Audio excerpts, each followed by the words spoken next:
Before we go, though, last night we reported on excerpts of an interview between the Director of National Intelligence, Tulsi Gabbard, and an Indian TV news network, in which she said that Trump was good friends with a world leader. We said that world leader was Vladimir Putin, but the full interview shows that Gabbard was referring to Trump and Indian Prime Minister Modi. Clear that up.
Quick note, last night, the last word reported on excerpts of an interview between the Director of National Intelligence, Tulsi Gabbard, and an Indian TV news network in which she said Trump was good friends with a world leader. Now, we said that world leader was Vladimir Putin, but the full interview was subsequently released, and it showed that Gabbard was referring to Donald Trump and the Indian Prime Minister, Narendra Modi.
Well, the last time they met, things didn't go at all well.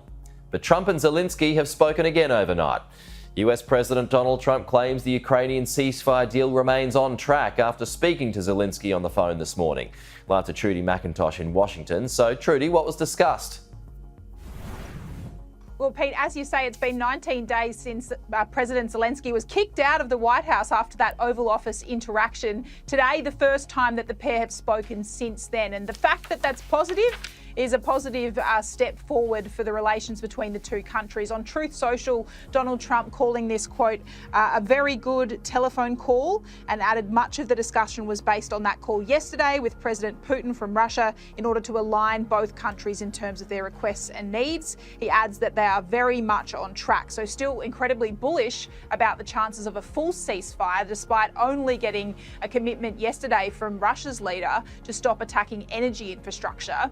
Today, during this phone call, President Trump raised the idea that the US could take ownership in energy sites in Ukraine in order to actually bolster their security. No word on whether that's actually going to happen, but interesting to see the White House now says it's moved beyond that minerals deal, the very reason that Vladimir Zelensky was here in Washington, D.C. 19 days ago. As for things on the ground, we've seen that prisoner swap take place, Ukrainian soldiers back on home soil after Russia agreed to that exchange. There's still been attacks, though, and Ukraine says that Russia is still targeting infrastructure sites. It asked today in this phone call the US to provide more air support. On that, Donald Trump says he would help look within Europe for those sort of defence systems. This was the White House press secretary this morning. Never been this close to peace, and it's only because of President Trump that we are here. I think a couple of years ago, as you all reported on the war, it was incomprehensible to have a partial ceasefire in this conflict. And today that is true because of the leadership of this president.